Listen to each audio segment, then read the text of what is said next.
Ladies and gentlemen, I'd like to propose another toast.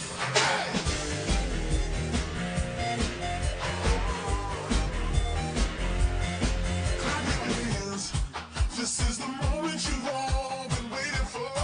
This is the feeling you get when all hell breaks loose and you're losing control of yourself.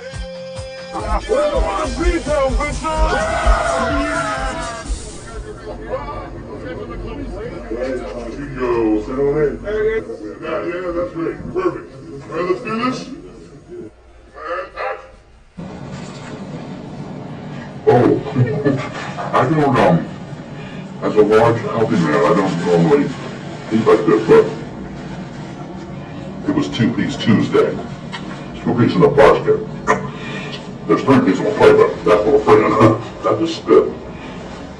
Getting back together with the Bear City people was a lot like seeing your old high school chums or getting back with your family.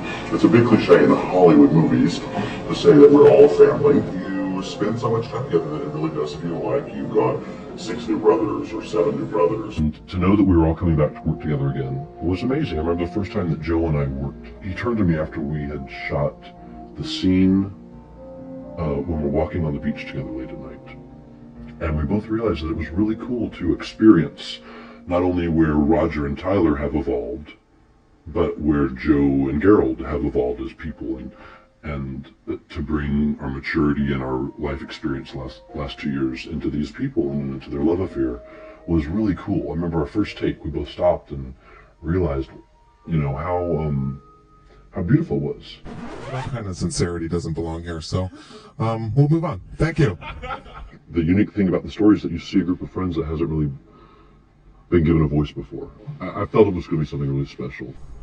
I took more time to focus the story on the people and not necessarily on explaining the community. This one, I think, as much as it'll focus into the community, is more about the story instead of this friends. The first film has to explain the world, has to give you your ordinary world and where you live, and then in the second film you can get to your call to adventure. It deals with a group of people that sometimes are given short shrift just because they're not known. I mean, I think people are aware of the gay community, but I don't think they know of like the subculture, which isn't really sub. There's otter and fox and bear. Oh, I'm such a Goldilocks. I am completely a Goldilocks. What else? Twinkies and I don't think people are aware of that. They're big people with big emotions and big feelings, and somehow they haven't been discovered by a lot of people, and this is a moment of discovery, and in a very nice way. I mean, you really get a sense that these are people you want to spend time with. Go away. This story is no different from any other love story comedy. I mean, it's the same. All right, bears, show me some wood. The whole cast has been having sex with each other. It's easy to love Steven, as you know. Stephen Bruno's always kind of been a little bit of a diva. I wouldn't say anybody changed the most. I think all of us changed for the better, to be honest with you. Now, when I won Best Actor for Bear City, What would you say to your 12 fans on Facebook? Joe Conti couldn't afford an airfare from Jersey or wherever he lives. I love Steven, I'm sorry. I'll stop being You know, they don't pay for people like him to come. So, Well, that's what that guy is going to do to your movie. So I don't get any of the, lifetime moments. Okay. And because my character is, the whole time on the whole thing anyways. So. I don't know what the word is. I don't know. I guess it's just overproduced. I'm still a nagging, antiseptic, sexless, horrible boyfriend. But funny. I love you. I love you. I'm familiar with you. I like you very much. I'm adopted. I mean, when they said that Kathy was playing his mother, What am I, 7 years older than him? So I had him when I was 8. I was like, you're talking about perfect casting because they're identical. I think that's it's a really fun part of the day, when you find someone who could spar back to you and be really sarcastic and fun. Yeah, I would say Stephen Green has some competition this time with Kathy and Jimmy, with the quippy one-liners, because that girl is good. They're all really, really great actors, except for Stephen Guarino, who's, I sort of prided myself on being the real hilarity of the movie. I think she's asking me, though. No, go ahead. We'll wait. Well, he just actually graduated junior college drama department from his city, so he'll with a little bit of experience. For every joke I had, she had 3. I was like, oh. I learned from the best. That's right, you did. You know, my character in particular, my whole concern this film is that my son be happy. I like Frederick. He hates when you call him up. Really? Yeah. No idea. Did you forget? And I'm a mother, you know, I have a 14-year-old daughter, so bringing that up is pretty natural, you know, that caring and worrying and always the first thing on your mind. Shit, my parents are here already.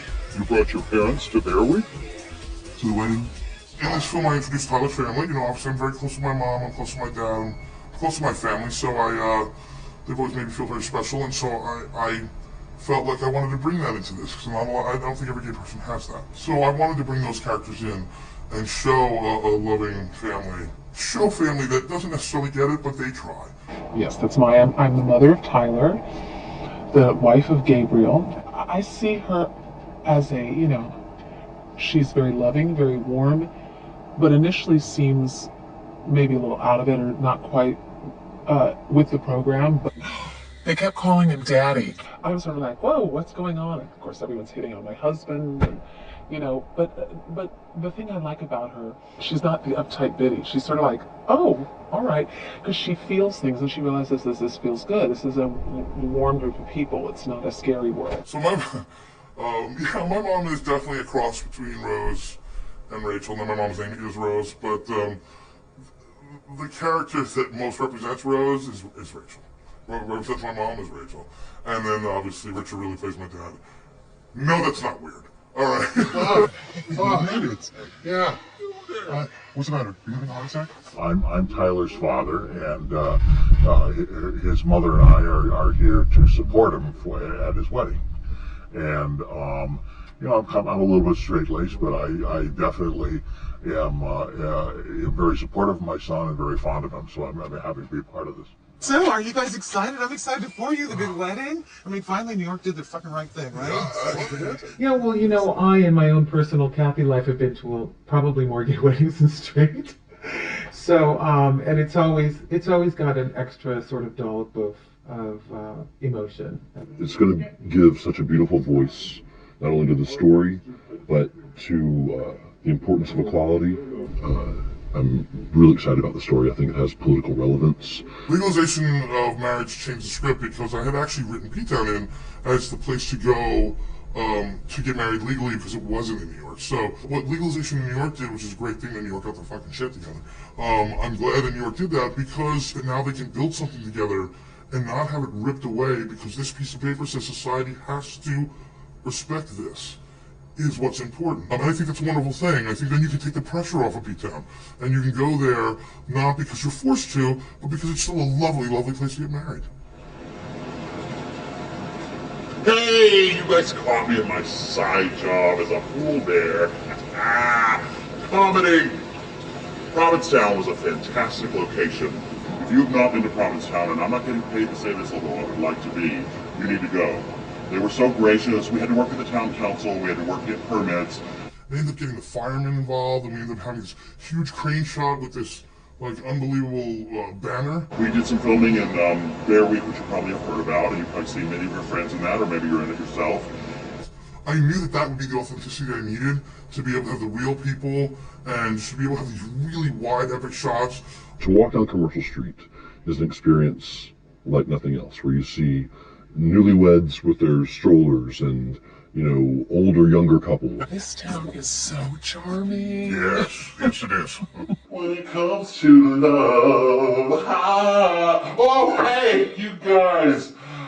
Foam party. Foam party was madhouse for 2 days. So the most difficult scene I think to shoot was the phone party. It's a fun thing if you do it for, you know, 30 minutes, 40 minutes at best. But when you're doing it for 8 hours, If you go into Wikipedia or Google and you see how long a human should stay within foam, When you're in it for 14 hours a day, some people had to go to the emergency room because their scrotum skin fell off. I don't know how that makes bubbles, but it did. They filmed Brooklyn because there wasn't a facility in Provincetown that was big enough or could allow us to host for 2 days. it was the first time I had control of the freaking set. And there wasn't any rain in the way, there were any crowds, and next thing I know, there is a 4-alarm fire that has never been heard of in Brooklyn in like 40 years, 2 or 3 doors down. So all of a sudden we're here and we can't open the doors because of smoke. The smoke's going to kill us. We can't get the foam run because the foam will kill us. We had a flood and a fire at the exact same time, and we were caught in between the two. So it was basically all of a sudden I was on the set of Jaws or on the set of Piranha or something. Just, the set of the play that shall not be named. But I think I'm ready, like the Bear City thing. I think I'm ready to get packing and get moving and take these characters somewhere else. I feel like I know sort of where the story's going to go, but where it goes,